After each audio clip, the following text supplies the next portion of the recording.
Welcome to the Adoption and Foster Care Journey, a podcast to encourage, educate, and equip you to care for children and youth through adoption, foster, and kinship care.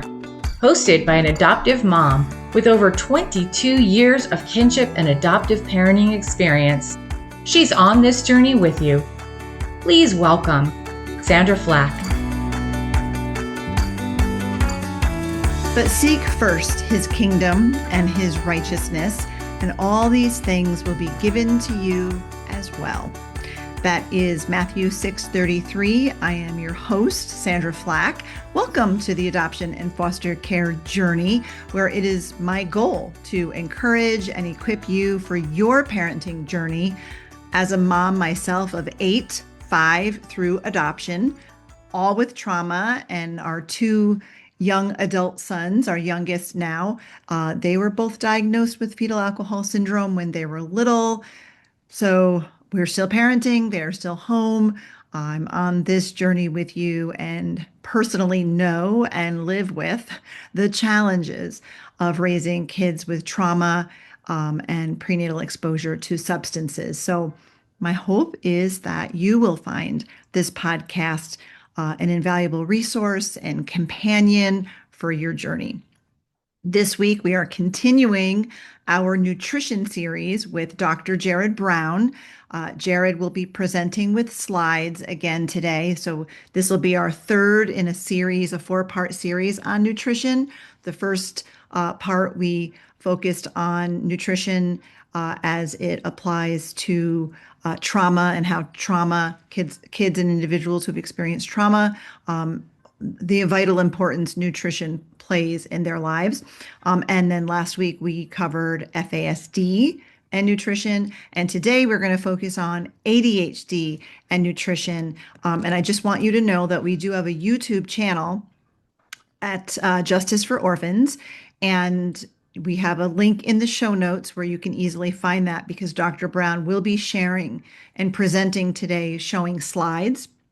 And if you want to see the slides as he presents, you can go over to our YouTube channel and watch from there. So you could listen through as a podcast now, but then take the time, if you get a chance, to go over and watch again and be able to see the slides. So I hope that you will do that. And before we bring on Dr. Brown, just a few things to share with you. My new devotional book, Soul Care Saturday, 52 Devotions for Foster and Adoptive Moms, is now available on Amazon. And all throughout this month of January, you have a chance to win a free signed copy. All you need to do is register, and there's a link in the show notes that will show you where to go to register to win. You would just put in your name, your email address, so I can contact you if you win, and then your mailing address. So if you win, I can send you a book. So at the end of January, we are going to be picking 2 winners, pulling like 2 names out of a hat, so to speak. I will sign and then mail you a copy of Soul Care Saturday. So make sure that you go sign up today. And also be sure to check out our website for our other resources.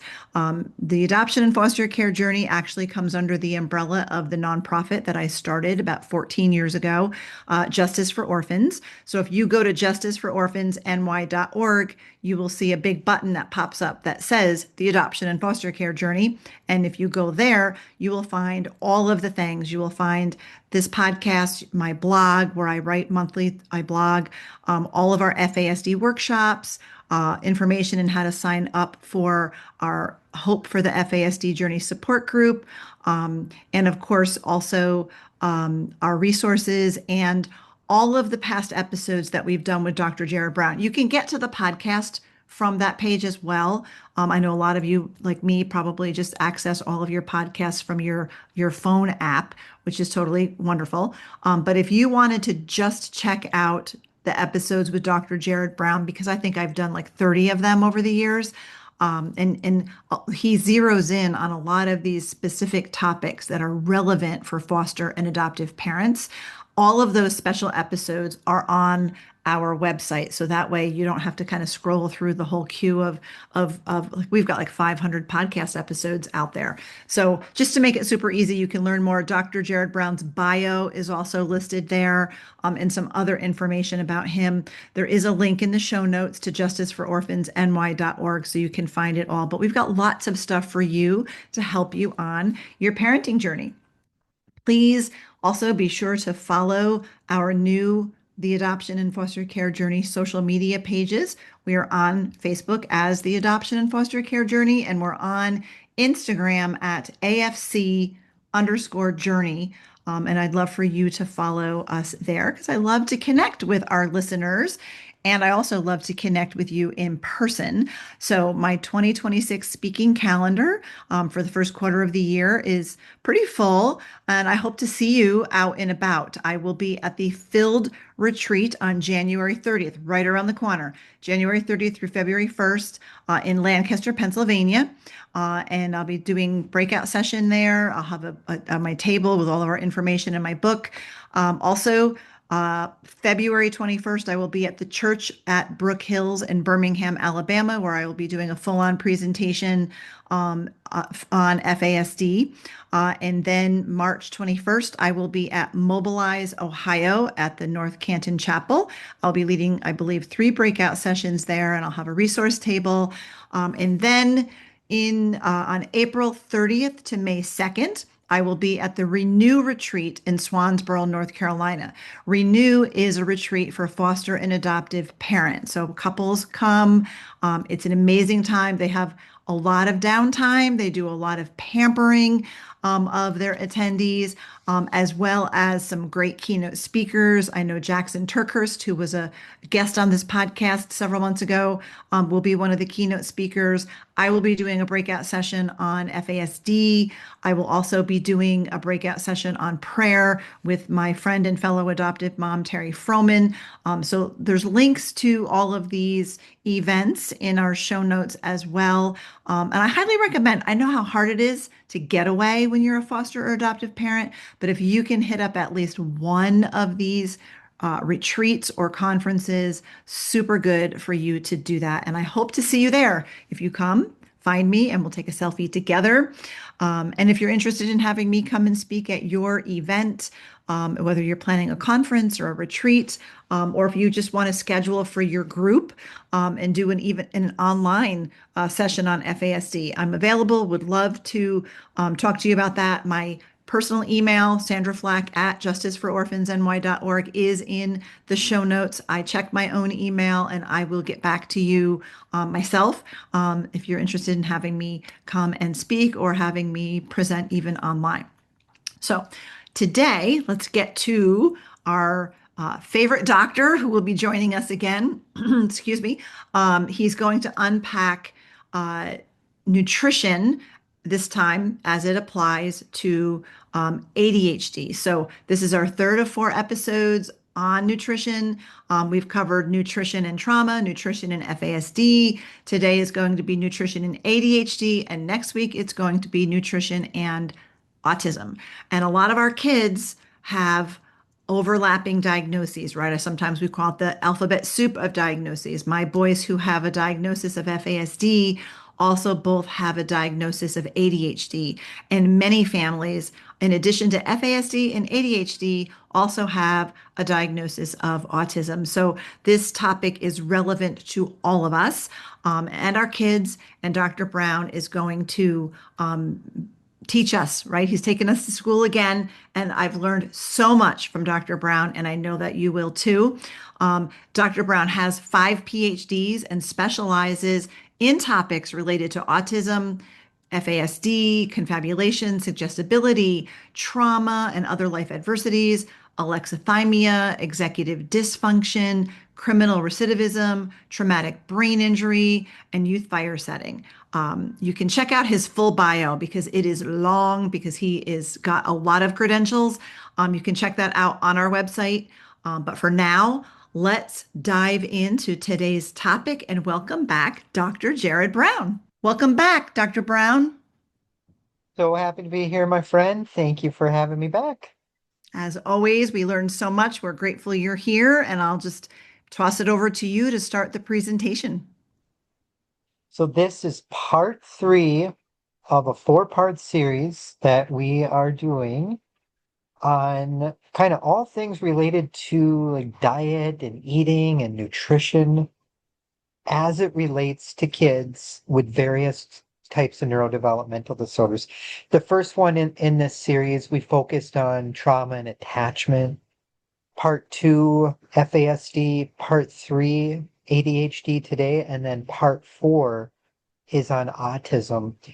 And definitely encourage you folks, if you're listening to this, definitely listen to all the parts if possible, because they really build on each other. You're going to hear common themes, but each one's also going to be presenting different research findings, different things that hopefully will help you gain a greater appreciation for why we truly need to have a dietitian and nutritionist at the table when we're talking about holistic and integrative approaches to helping kids with these neurodevelopmental disorders. My name's Jerrod. Here's my email address. Reach out if you have questions. Again, here's a copy of my professional biography. I am a professor, trainer, researcher, and consultant. I do a lot of work in the area of neurodevelopmental disorders, trauma and attachment kinds of topics. And I'm doing more and more work in the area of health and wellness and digestive health, sleep health, and nutrition. One of my master's degrees is in applied clinical nutrition, but what I'm presenting is not medical advice. Talk to your doctor, talk to a registered dietitian, licensed nutritionist before implementing any of these things I'm talking about today. And here's some of my certifications. I have a number of different certifications. A couple of them are in autism. I'm actually a certified FASD trainer. I received that many years ago and have a couple certifications related to the gut and sleep health. So we'll talk about all these things today. So ADHD, I think we all have a pretty good idea about what is ADHD. It is the most common diagnosed neurodevelopmental disorder in the United States. So if we break it down, we know the cause of FASD, prenatal alcohol exposure. We don't know the cause of autism, and we don't know the cause of ADHD. If you look at the research on like what is the cause of ADHD or autism, it's going to say it's multifactorial. There's probably a combination of genetic, family, and environmental factors.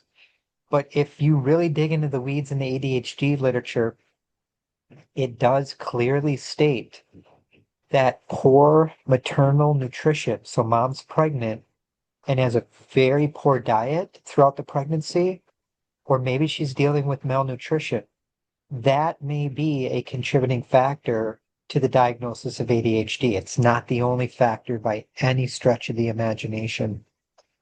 So ADHD, I think everyone probably knows what it is, but when we look at it, what do we got going on? Well, attention problems, of course, hyperactivity issues. There's different types of ADHD, so some can have more inattentiveness, some can be more hyperactive, or you can have a combination of the two. Easily distracted, self-control issues, very, very common. Have you ever known someone that just can't listen and they interrupt constantly and they blurt out answers? Well, that's very common among folks with ADHD, particularly untreated, undiagnosed. Very common too. If the child, teenager, or adult with ADHD hasn't received proper treatment interventions, more school problems, more relationship difficulties, more stress in the household. This is what the research says kind of in a nutshell. This is simplified. There's way more to it, but basically what it says, if ADHD goes undiagnosed and or untreated, that person, as they get older, may be more likely to engage in substance misuse.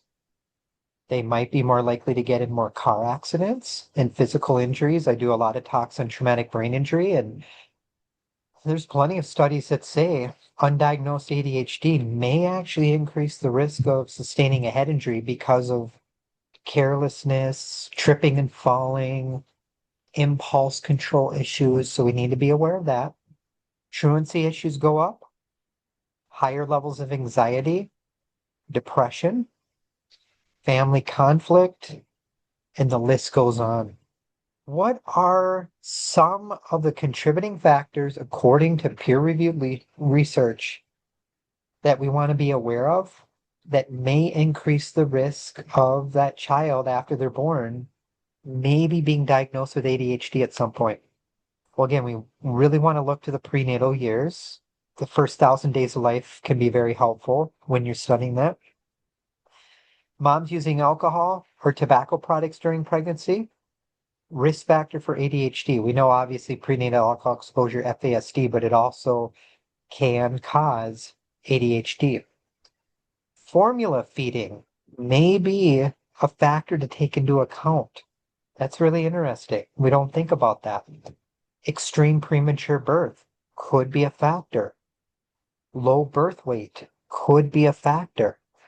Exposure to environmental toxins. So maybe mom during pregnancy lived across the street from a factory or a busy freeway and just constantly breathing in air pollution and a variety of other things.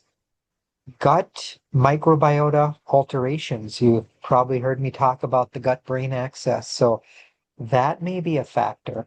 And nutrition. We're going to talk about all that today. ADHD, a lot of times I think people think, well, it's related to kids or it's related to teenagers. Well, it's not. Most of the work I do in ADHD is actually with adults. I've consulted on many juvenile cases too. But the research says as many as 60% of children or adolescents with ADHD will go on to deal with this throughout their entire lifespan. So we need to be aware of that.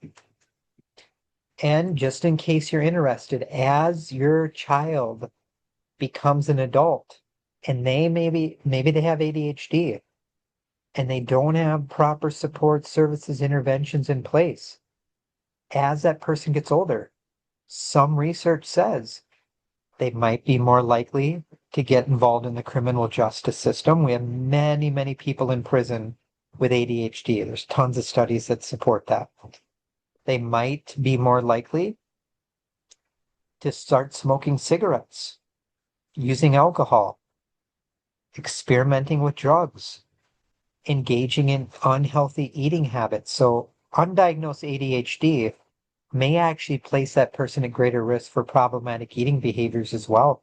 A very high percentage of children who have true ADHD also have at least one co-occurring disorder: depression, anxiety, maybe it's a sleep issue. The list goes on and on.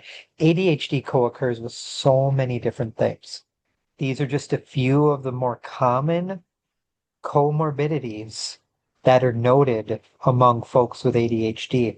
And again, everybody's different, but these are some of the big ones: sleep issues, anxiety, oppositional defiant disorder, depression, even Tourette's syndrome, sometimes personality disorders, dyslexia. But again, you're going to find plenty of people with ADHD that don't have these things going on. But this is what research says. Sandra, I'm going to stop there. I know you got a lot to say. I'd love And to I hear was your like, input. gonna jump in there anyway. Yeah.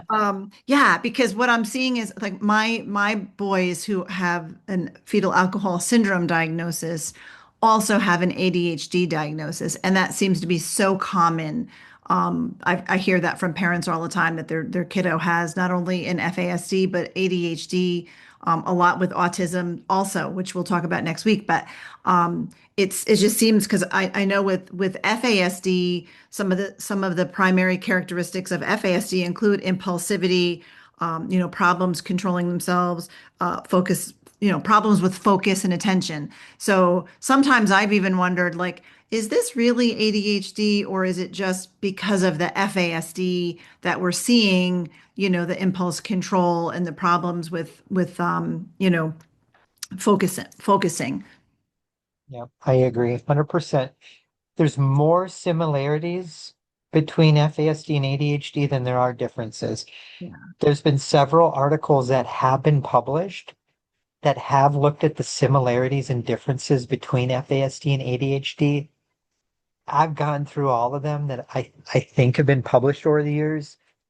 And as I gone through them all, I'm even confused. Like, what is the difference here? I mean, I know what the studies say. Basically, if you have FASD and co-occurring ADHD, it says in a nutshell, you have worse outcomes.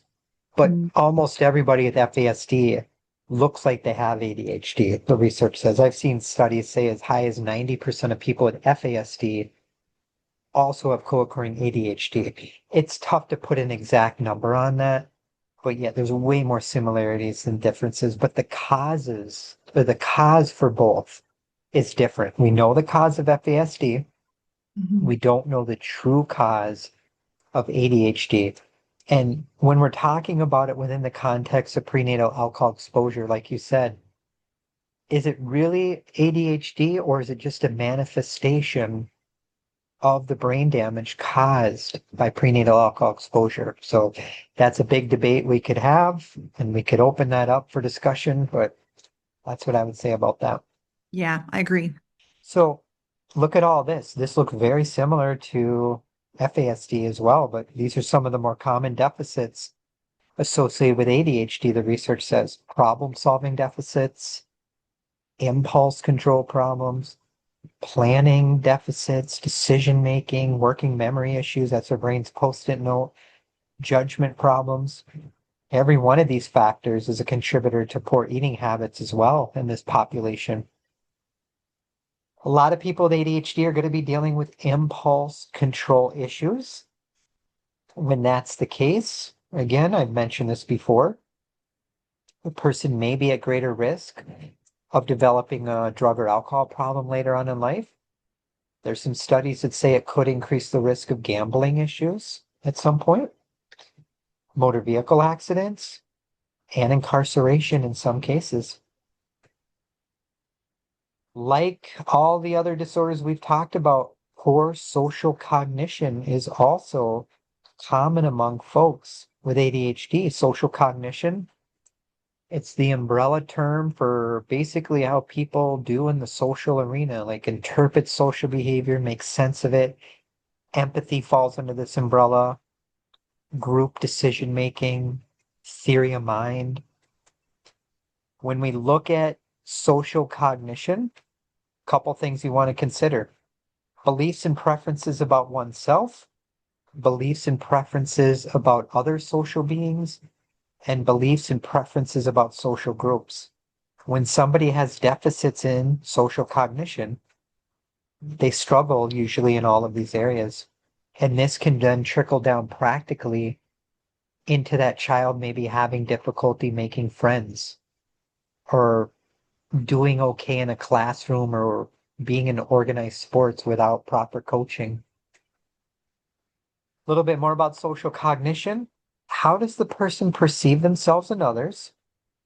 Do they know how to interpret the meaning behind other people's behaviors? So, like perspective taking, mind reading abilities.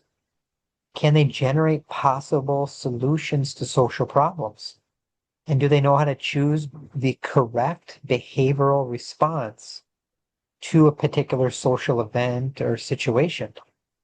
Ask yourself this: if your child has a lot of these going on, have you worked with a provider who truly understands social cognition? Some other things to consider. When we talk about ADHD, plenty of research also shows that there is likely some disruptions in our autonomic nervous system, which then can trickle down into having more disruptions with emotional dysregulation, sleep issues. We're back to the HPA axis again. We've talked about that in every session so far. This is a big driver we need to be aware of. This is our body's main stress response system, and it's a hormone regulator. And when we're talking about this through kind of that neuroscience lens, This practically then trickles down into having difficulty regulating her appetite. So maybe the person overeats or undereats in their brain and body. Their brain's not telling them, okay, I'm full, stop eating. There's some dysfunction there going on. Irritability is very common among a sizable minority of kids with ADHD. And what I will say when we talk about irritability, take a step back. If your child becomes very moody and irritable, could there be constipation going on? Could there be an undiagnosed headache disorder, migraine? I'm doing a lot of work in that area now. And plenty of research is showing rates of migraine are much higher among people with ADHD and autism than the general population. And it's much higher among kids with trauma and attachment issues. Could it be a blood sugar imbalance? Could that child be very hungry? Could it be an undiagnosed food sensitivity or food allergy? Alexithymia may be elevated among folks with ADHD. We know it's very common among folks with trauma and autism, but I want to alert you too, this is another piece of the puzzle we need to take into account. Alexithymia is basically when the individual struggles with naming, labeling, and making sense of emotions. As we get into the heart of what we're talking about today, plenty of studies have also found that when somebody's dealing with ADHD, they may be dealing with more unhealthy lifestyle practices, not just problematic eating behaviors, but it may be in conjunction with excessive screen time exposure, prolonged sedentary behaviors, and maybe bedtime eating patterns. This is not a good thing. If you eat right before bed, or that child starts eating food in their bed and sneaking food into their bedroom, not a good situation. We'll talk about that. Interestingly, obesity has been shown to be elevated among many people with ADHD. It's a complicated relationship, but here's what some of the research says. So if you're asking yourself, well, how does ADHD maybe contribute to problems with being overweight? Well, it's a big puzzle, but fetal programming is a factor. So it a lot of times may start before that child's even born. So what happened? Here's an example.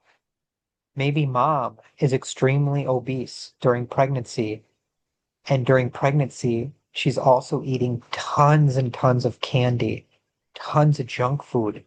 That can lead to fetal programming of that baby in utero, developing an extreme sweet tooth, and then they're born and they just are craving sugary junk food kinds of things. Stress, impulse control problems, sleep issues, genetic factors, executive dysfunction, and many more are some of the big drivers for obesity in this population. So if we look at this specifically through a diet and nutrition lens, it's a complex relationship like all the topics we talk about. It's not easy to say, hey, it's this one variable. We got to look to the gut. That's one big variable. What is going on with the gut health, the gut microbiome? Is the person dealing with elevated inflammatory markers, maybe neural inflammation? Maybe there's some changes in neurotransmitters and neurohormones. Those are drivers for this as well. This is interesting. Not a lot of studies on this, but there's some that eating a ton of food that falls under the umbrella of the Western diet may increase the risk of ADHD in some cases. This is how many, many Americans eat. When we think about the Western diet way of eating, processed meats, processed grains, fast food, lots of red meat, sugar sweetened beverages, commercial sweets and snacks. So you go to the gas station, you get your snacks, that's what that is. You go to your vending machine, you go to the drive-through. A lot of articles too. The sugar sweetened beverage, we talked about that in every module. This is specific to ADHD as well. Some studies, and again, some of these are smaller sample sizes, but basically, this particular article found a dose-dependent relationship between sugar sweetened beverage consumption and ADHD, which basically, when you see this, it's a fancy way of saying the higher rates of consumptions of sugar sweetened beverages may increase the risk of ADHD. And you can see on this, it may increase the risk significantly for some kids. Food insecurity is another variable that we've talked about in every module. It is a topic that comes up in the ADHD literature as well. So we need to be aware food insecurity is a real thing. Mealtime behaviors can be very stressful. So this is another reason why you might want to work with like a feeding specialist, a speech language communication specialist, occupational therapy dietitian. They can play a vital role in helping holistically address these behaviors. But in some cases, when we're talking ADHD, the very nature of having that diagnosis can lead to more problematic mealtime behaviors that puts added stress on that entire family system. This is a controversial topic in the literature, but does artificial food colorings cause ADHD? Well, the research says, well, it's inconclusive. I believe that these kinds of things are not good for a person. Does it cause true ADHD? I don't know, but artificial food coloring, it's not good. It's man-made, it's in a factory, it's not really food. So just looking at this holistically, the more artificial ingredients that child's consuming and dyes, probably not a good thing. And anecdotally, I know plenty of parents who've had children and they took them off all artificial things and they ate a very healthy, organic Mediterranean diet. The behavioral problems in those children went down significantly. Gut health improved, sleep health, mood behavioral problems. Was it a direct cause of change in diet? Well, I think so, probably, but there's probably a lot of other variables too. And there's just wanted to plant the seed here, because I'm doing a lot of work here. Migraine co-occurs frequently with ADHD. There's a lot of migraine literature and nutrition. Not a ton on ADHD and migraine, but it is something you'd want to be aware of. Sandra, I'm going to kick it back to you, my friend, before we move to this next section. Do you want? Oh, sorry, Dr. Brown. I was just paused for the commercial there. Yeah, so a couple of things that I mean, so many things are going through my mind, obviously. You mentioned a social cognition provider. Who would that be? What type of person does that? What is that?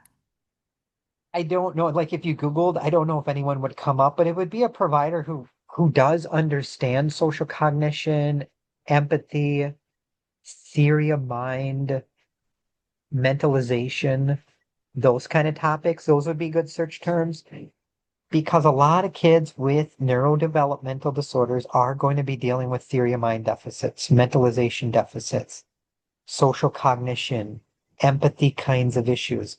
So really working with like a skills provider, a coach, a skills coach. You could Google that. That would be really, really good.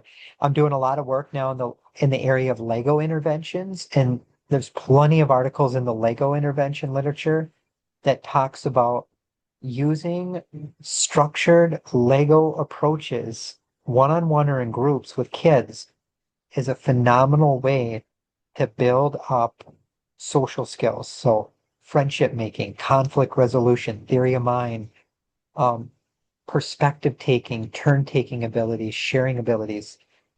I think that is the way to go.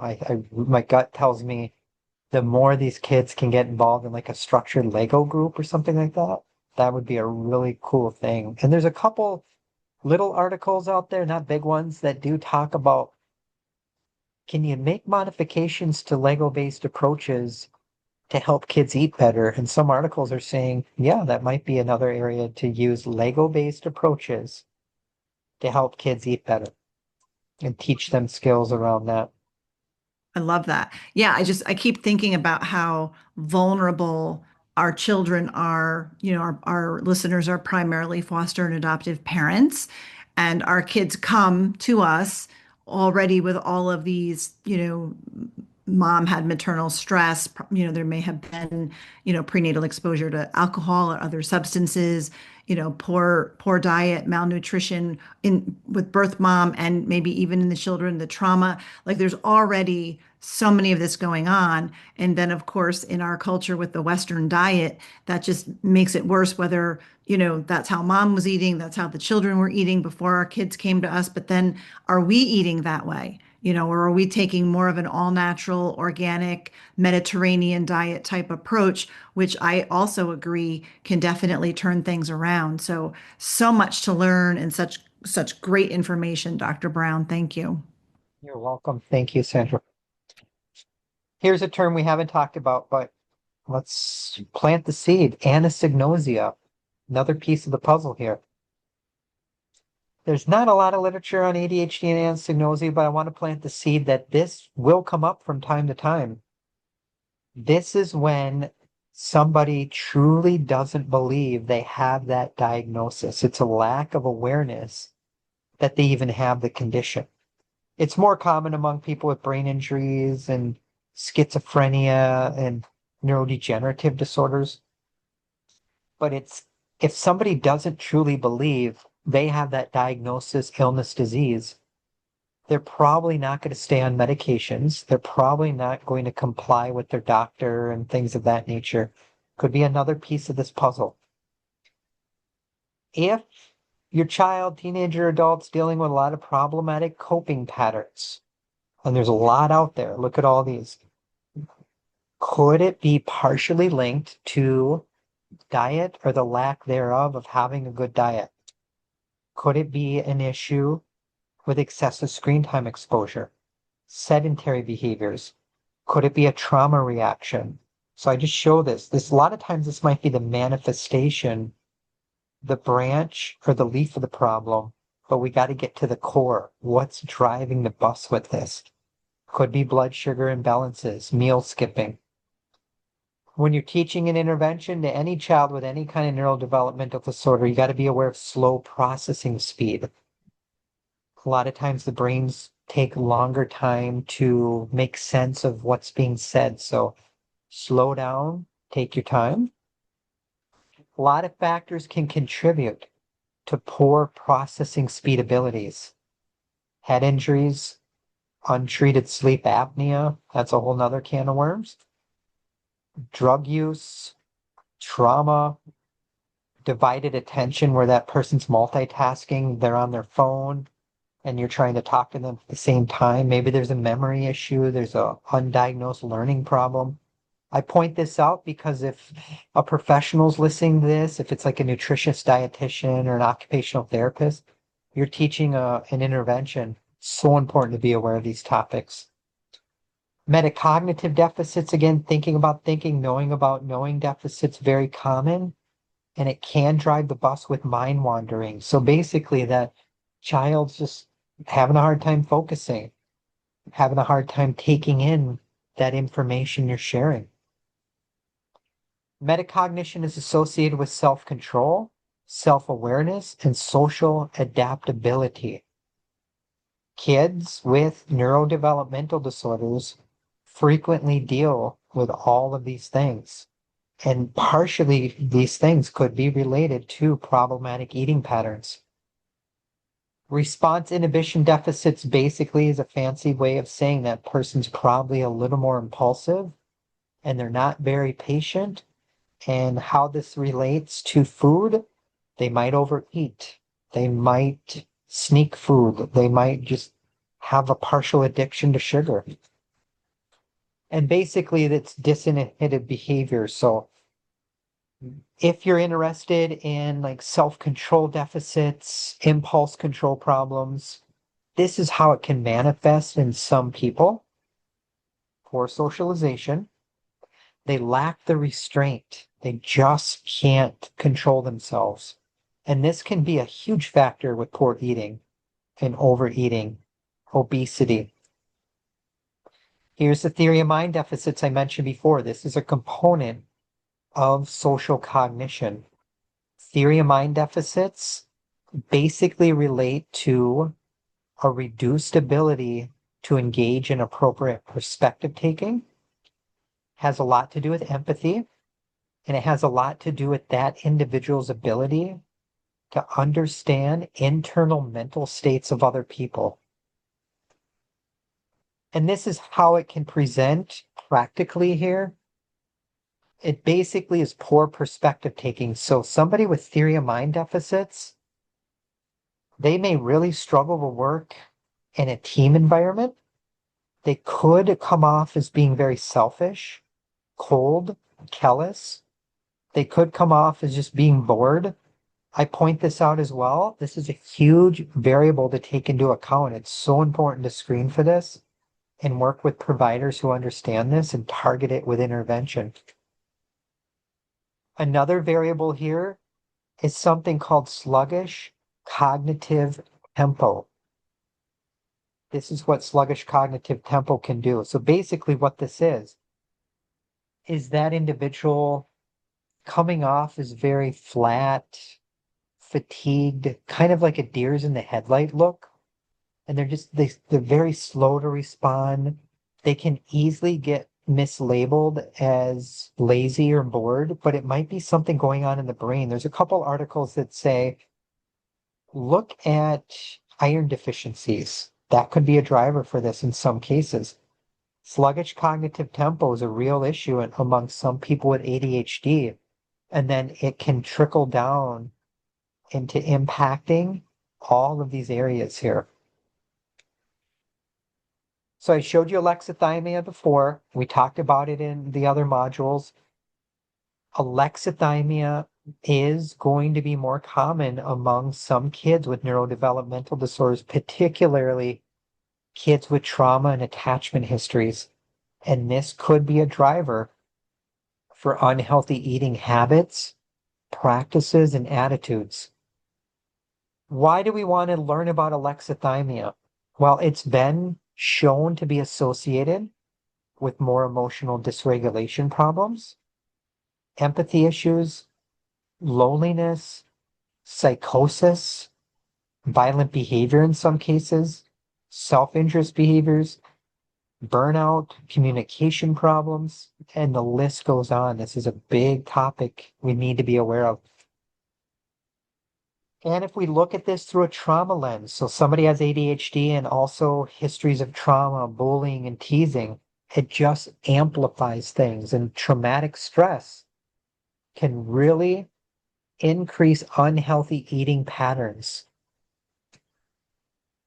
And this can trickle down into having more emotional eating problems. And if we just look at this in general, when somebody has a lot of emotional eating problems, they may be more likely to turn to these kinds of foods. These kinds of foods are not good for you, but they taste good, and it can help soothe the person's emotions for a short period of time, but usually comes flooding back very quickly. And part of emotional eating, and those foods I showed you before again, would be traits of the Western diet. So again, just to show it to you in a different way in a different study, when people consume a ton of foods that fall into the Western diet, what are they getting?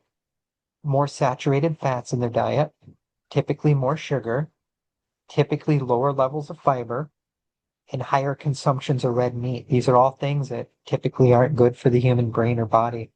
Sandra, I'll stop there and see what you think, my friend. Sandra Flach, host of the Adoption and Foster Care Journey podcast, and FASD educator Debbie Raymond, invite you to join Hope for the FASD Journey, a virtual support community for parents and caregivers raising individuals with fetal alcohol spectrum disorder, diagnosed or not.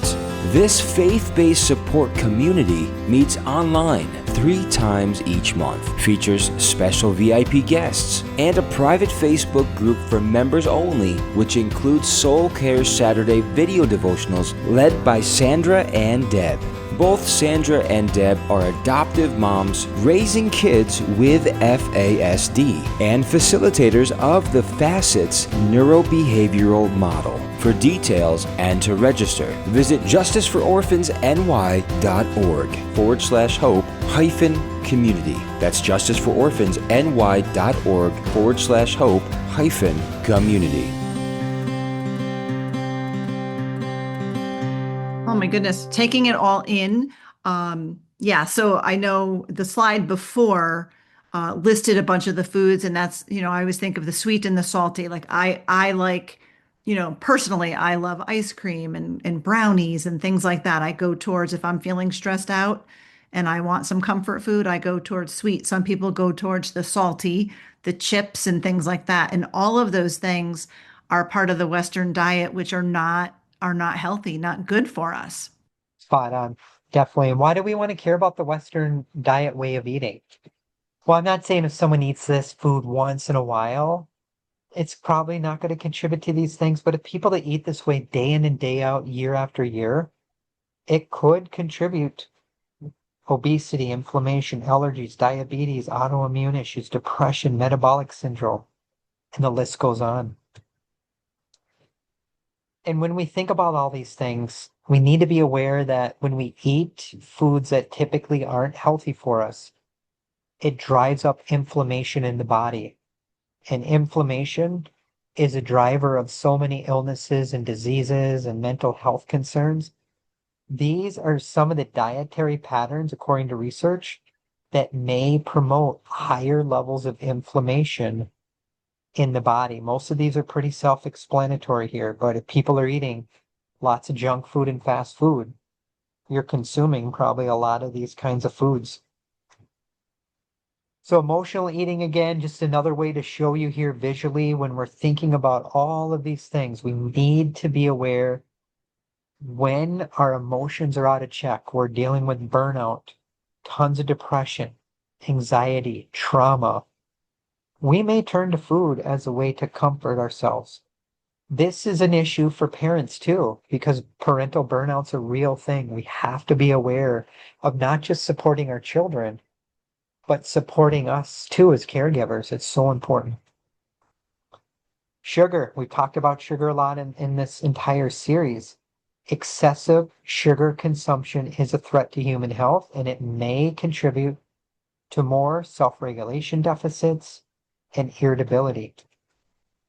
Here's a small snapshot of what some of the research says about excessive sugar consumption and what it can do to us physically. May increase the risk of diabetes, weight gain. It could be a factor in kidney disease.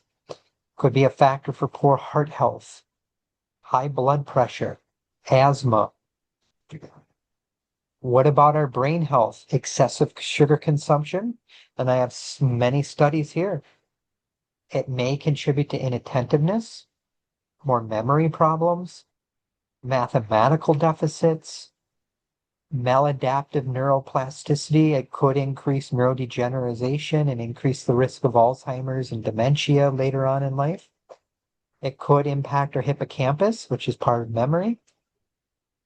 It can maybe increase more mental distress, allostatic load, wear and tear in the body, HPA axis dysfunction.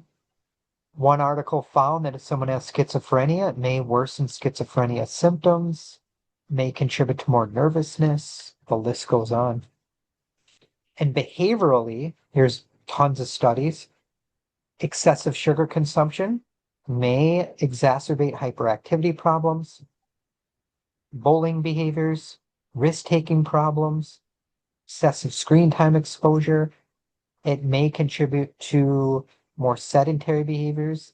It may increase the risk of cigarette use, alcohol problems, drug problems. So this is a big topic we need to be aware of. When we think about all these things, we can't forget about sleep and circadian rhythms. Some research has found that ADHD and circadian rhythm misalignment may go hand in hand. Why do you want to care about circadian rhythm misalignment? Well, I am convinced after doing a lot of work in this area over the last many years, this is a major factor for human health. Getting our circadian rhythms in check is so important, and diet has a lot to do with this. But when we eat, what we eat, when we exercise has a lot to do with this. Sleep and ADHD problems go hand in hand. The research says more bedtime resistance, higher levels of nighttime awakenings, waking up earlier in the morning, higher rates of sleep disordered breathing. So looking at this holistically, child has ADHD, working with a sleep specialist can be very, very helpful. And this applies to anybody regardless of diagnosis, but if any of us are engaging in these practices day in and day out, typically this is not good for our brain and body. So we know that eating unhealthy foods, not good.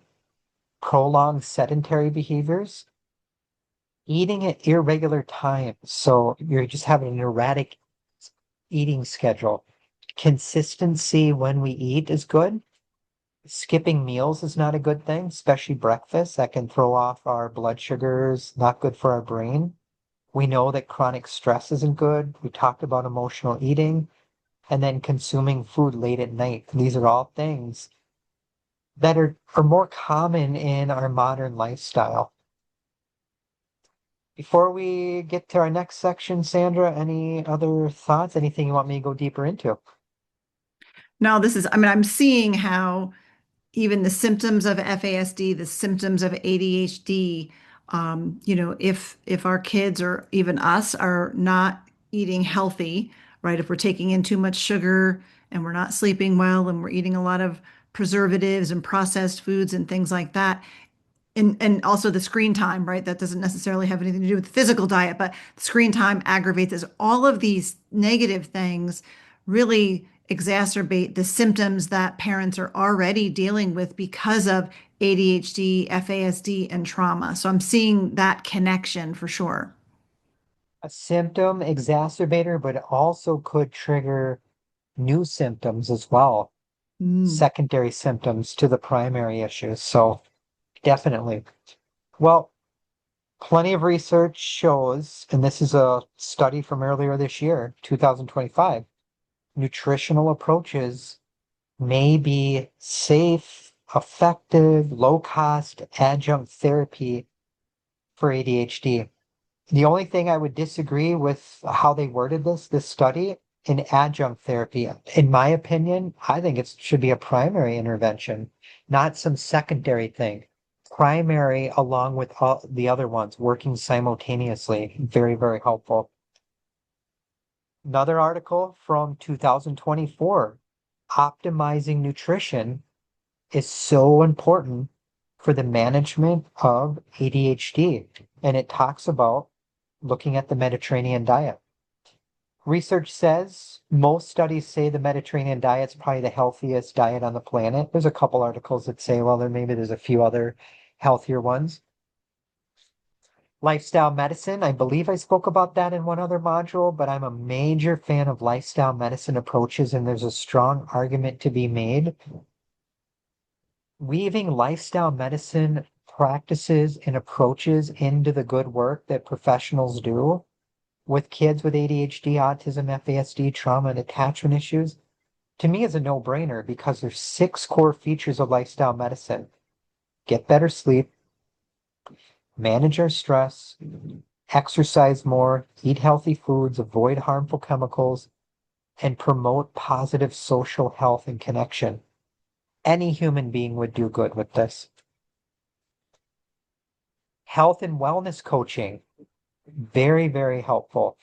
And in some cases, this might be even better than traditional talk therapy, especially when we're talking kids with FASD and abstract reasoning deficits and having a hard time with introspective awareness and understanding how and why questions. Working with a health coach or a wellness coach, maybe a really cool thing to try. The only problem with this is, as far as I know, insurance wouldn't pay for this. This would all be kind of out-of-pocket things, but using a health coach, a wellness coach, is supported in the ADHD literature. Just as important, when we're talking nutrition, you got to talk exercise. Talk to the doctor first, work with an exercise specialist, but plenty of studies show physical activity is a great intervention for kids with FASD, ADHD, autism, trauma. We all know the benefits of exercise. I just want to show a few here that we don't think about. Engagement in regular physical activity may be a great way to boost self-esteem. Self-control. So remember, self-control deficit's a driver for poor eating practices. Development of interpersonal skills. Exercise may be a good way to strengthen social cognition. And it can promote more cooperation, empathy, and higher levels of emotional intelligence. Exercise is great for sleep. It's a great way to help regulate our circadian rhythm, promote positive metabolism, our immune health, our vascular system, our endocrine health, and the list goes on. It really has a lot to do with the timing of exercise too, because if someone's exercising really late into the evening, hardcore right before bed, that's probably going to disrupt our melatonin and maybe wire us a little bit more. Now, the caveat to that is, well, if you're going to exercise in the evening, probably light yoga, a light walk's probably not a bad thing. But again, talk to a qualified healthcare professional. What are barriers that get in the way of routine physical activity? Well, maybe there's lack of self-efficacy where the person doesn't believe in their ability to exercise. So working with a specialist. Maybe parents work really long days and they just don't have the time. You gotta capitalize on this. Exercise is one of the greatest medicines ever developed in the history of mankind. So be aware of that. Could be safety concerns, could be motivational deficits, could be weather conditions. But again, I exercise every day, but I do it in my house. You can go to YouTube, pull up all kinds of videos, all kinds of things, and usually it's pretty cheap and safe, but there's a lot of things to consider when we're talking about doing this with kids with neurodevelopmental disorders, of course. Intuitive eating. I don't think I've introduced all of you to this topic. I did talk about mindful eating in the last segment, but intuitive eating, another intervention to consider when you're working with a qualified specialist. But it does get a little more tricky because some kids that have had a lot of trauma in utero, their brain and their gut aren't communicating that well, and their brain's not telling them, I'm full. So this may be tricky for some kids. Stop eating when you feel full. Some kids, they may not have that feeling. Teaching the person how to listen to their body more and being okay not eating to the point of fullness. If you look at some of the blue zone research around the world, these are regions around the world where they have the highest concentrations of people who live over 100. One of the things a lot of these areas around the world do, they don't overeat. Maybe they eat till about 80% full. And I talked about self-compassion before as well, but this is an intervention. The more caregivers and kids and adults with some of these conditions can learn how to be nicer to themselves and have greater self-compassion, that's an intervention in and of itself that may contribute to improved eating habits. Here's a couple other accommodations, adjustments from the literature that might be worth just being aware of when you're supporting a child or a teenager who has ADHD. Being aware of motivational dynamics, focusing on enhancing organizational skills, working with a working memory coach or an executive function therapist coach, teaching skills how to put on the brakes, learning and being more planful, teaching self-awareness. These are all very important target areas. As we get ready to wrap up today, this is just general things to consider. Like if you went to a dietitian, nutritionist, these might be some things that they would teach you or your child. Well, we want to learn about portion control. What does it truly mean to have a portion? Because you'd be shocked. And I'm shocked. I'm still shocked. What's a true portion? It is very small. Most Americans eat very large portions. Learn about mindful eating practices. Maybe you're taking a cooking class, you're learning some cooking skills. You're developing more nutritional literacy. What that means is you're getting better at learning how to read food labels, portion sizes, things of that nature. You're learning more about the harmful effects of excessive sugar consumption. And you also want to learn about all the names associated with sugar. Don't quote me on this. I think there's like 80 different names that are on food labels that are basically sugar in a nutshell. Some of them have these really fancy names that make you think, hey, it's really healthy, but they're sugar. Thank you, folks. Reach out if you have questions. And then I know our final episode's on autism and nutrition. So, Sandra, kick it back to you, my friend. Yeah, no, thank you, Dr. Brown. I'll just read your email address there. It's Jerrod, Jerrod, 01234 Brown at live.com. It will be in the show notes. So make sure that you check those out. And this is just incredible, Dr. Brown. Every time we have you on, I learn so much and I can't take enough notes and always have to go back and re-listen. I know we've done several episodes over the years on some of the specific topics that you mentioned today, like metacognition, alexithymia. I'm trying to think of another one, theory of mind. We did a whole episode on that. So if any of those topics resonates with our listeners, we have episodes, dedicated to each one of those different topics. But we've learned so much. And again, I feel like a lot of times it all boils down to those very basic, eating right, getting that exercise, getting good sleep, getting off the screen, getting outside, those kinds of things are so much better for us and will can improve things with our kiddos. So thank you so much, Dr. Brown. Can't wait to have you back next week. Thank you, Sandra. Appreciate you. Thank you.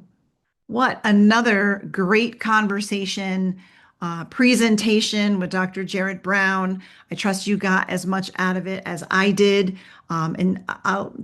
We've had him on the show so many times, dozens of times, and every time there's such a wealth of information that I have to go back. Like I can't keep up with taking notes while he's talking and I have to remain engaged. But to go back and listen, to go back and take notes again and just kind of go through it all. So I encourage you to listen to this podcast a second time. Go to the YouTube channel for sure at Justice for Orphans and watch the video so you can see all the slides, because he wasn't reading verbatim everything that was on every slide. So really to get the most out of it, you need to see the slides. So make sure that you do that. And again, remember, if this was the first one that you caught, this is a 4-part series. The beginning of January, we did we did nutrition. We focused on nutrition and zeroed in on trauma, which all of our children, if they've come to us through adoption or foster care, have experienced some level of trauma.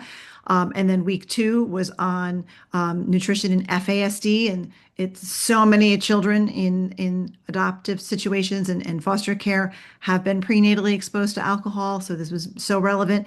And then so many of our kids have also got a diagnosis of ADHD, which is what we talked about today. And then next week, we're going to focus on autism. And there's, overlap, but then just such amazing information in each session. So I hope that you will listen and even take the time to watch the YouTube video and enjoy these episodes, because they're so amazing. And he has so much information, like learning about what is alexithymia, what is metacognition, what is theory of mind. We have individual episodes on each one of those topics and many, many more.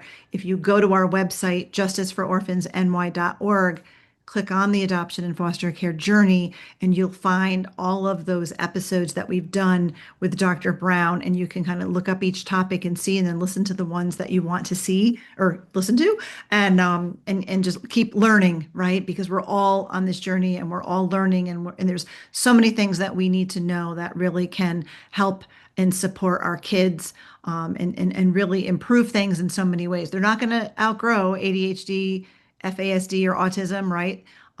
They're going to have to learn to navigate life with that, but we can certainly, as their parents and caregivers, learn more and be able to support them and teach them and guide them in understanding even these very practical things, such as, the importance of having healthy food, right? The importance of not having all the junk food and the preservatives and the sugar, the importance of getting outside and getting into nature and getting some exercise and getting off screens, right? And getting good sleep. So those things are so important for us as parents and caregivers, and also for our kids. So this is really a family thing that, we can be learning these things together. It's so, so important. So I thank you for taking the time to listen to this episode with Dr. Brown. I hope that it was, educational and informative and helpful to you. Don't forget to enter the contest to win a free signed copy of my devotional, Soul Care Saturday, 52 devotions for foster and adoptive moms. There is a link in the show notes so that you can sign up for your chance to win. Don't forget that I offer FASD workshops. So if you're looking for a workshop so that you can learn more about FASD, or if you have people involved in your kids' lives and you want them to learn more about FASD, every month I offer a free 1-hour Intro to FASD. It's a live training workshop. You can ask questions, that kind of thing. I also usually offer a little bit of a longer session, a 3-hour session that you can sign up for each month. And then I believe starting on February 19th, I'm going to be doing 5 sessions once a week for 5 weeks. They're 3-hour sessions. So it's 15 hours worth of content. I use the facets neurobehavioral approach. And it's the deepest deep dive into FASD that I do. And I usually offer that in the fall and again, or in the spring or the early winter. So you'll want to be looking for that. It's definitely, I highly recommend, and you'll want to sign up for that. Get on that now, because it starts February 19th. So you can check that out also on our website, and make sure, you learn more. And if you would like to join us for the Hope for the FASD Journey support group, that's an incredible community of parents and caregivers, just encouraging one another, learning together and supporting each other, praying for one another. It's a great group. I hope that you will check that out, and subscribe to this podcast, follow it so that you don't miss a single episode. We drop a brand new episode every single Monday without fail. And we've done that for years. So that's our practice. And you can also share it with your fellow foster and adoptive friends so that they know about this podcast too. It can be a resource for them. Follow us on our social media at the Adoption and Foster Care Journey. And again, thank you so much for spending your valuable time with me today. I am grateful to have you along for the journey. Thank you for listening to this episode of the Adoption and Foster Care Journey podcast, brought to you by Justice for Orphans. We hope you were encouraged today. Please be sure to subscribe to this podcast and leave a review, and share it with your fellow foster and adoptive parent friends so they can be encouraged too. Be sure to find and follow us on Facebook and Instagram at Justice for Orphans, and check out our website for vital resources at justicefororphansny.org.